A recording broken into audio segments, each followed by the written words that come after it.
Okay. So everyone, well, most people, are kind of reeling from yesterday. The mass shooting and just the senselessness of it all. I think it's because as a society, we tend not to deal with death. We don't want to think about it. We don't want to look at it. If we don't look at it, if we don't talk about it, it doesn't exist. The problem is when it hits your family, when it hits you, when you have to face it. I remember seeing a National Geographic episode. It was a long time ago. And it was on elephants. And it showed a mother elephant, and the infant had died.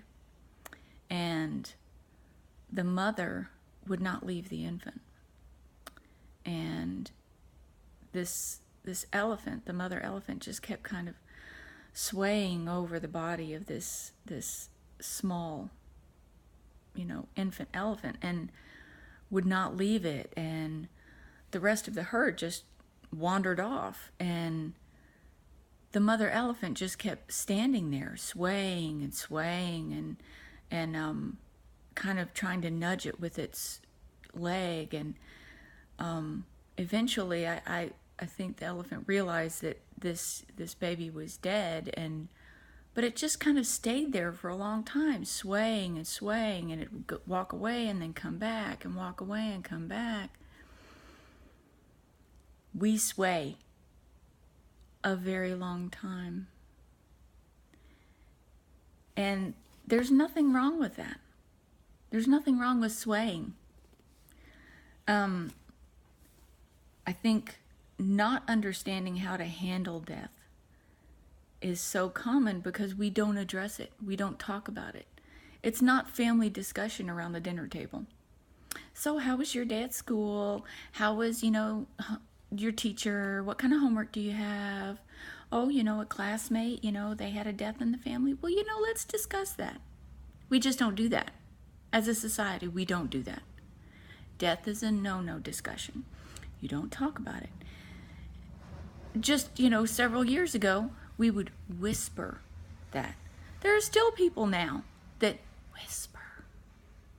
You whisper the word cancer. You whisper the word death. Because if you say it too loud, you're going to hex yourself, you're going to jinx yourself, and it's going to come knocking on your door. And that's the kind of mentality we have right now. I don't necessarily agree with it. I think we need to discuss it. We need to make it okay to talk about. Yeah, it sucks. Yeah, it's awful. Yeah, it's painful.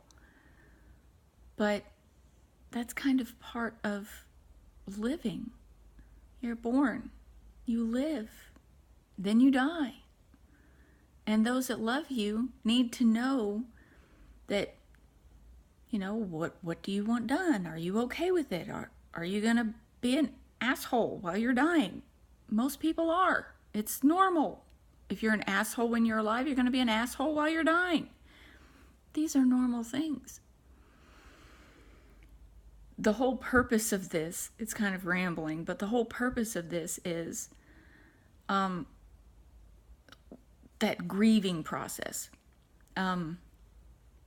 It's probably once a month I'll tell a family member, they'll be talking about their loved one and how it's awful what's happening, and then they'll bring up a different family member that had died previously.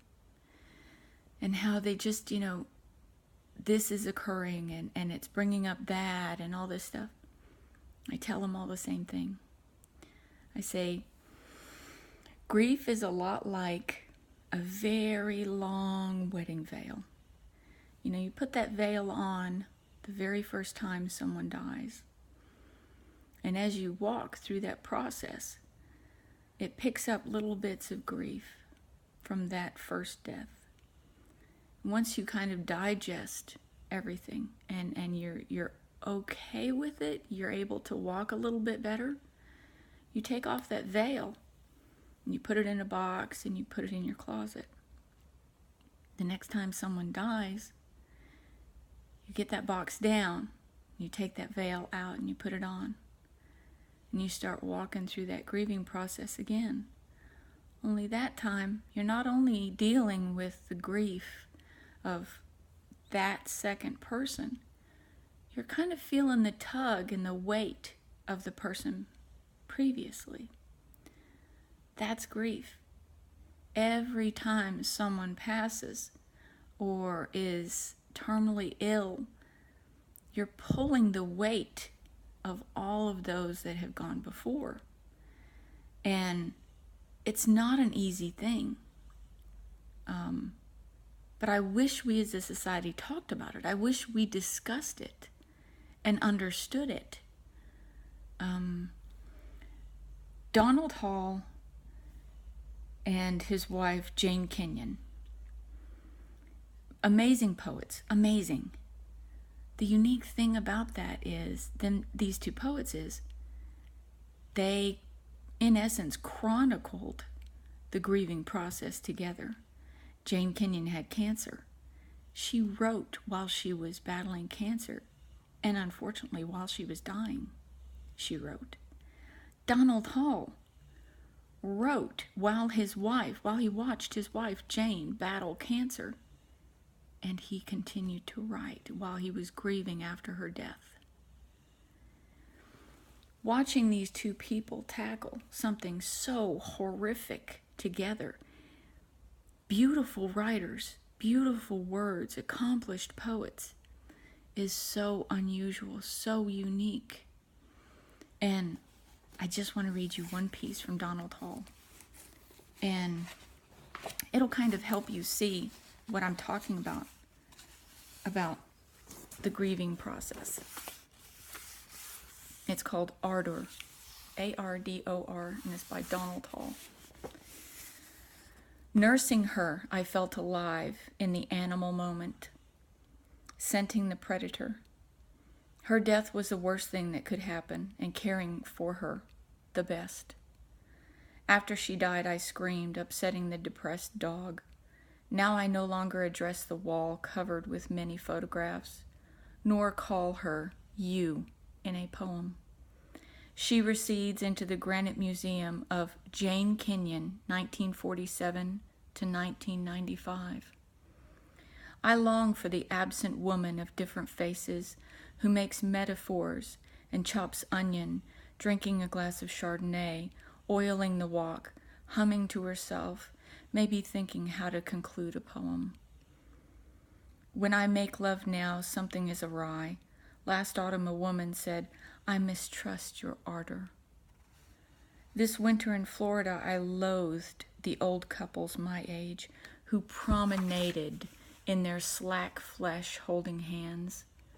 I gazed at young women with outrage and desire, unable to love or to work or to die.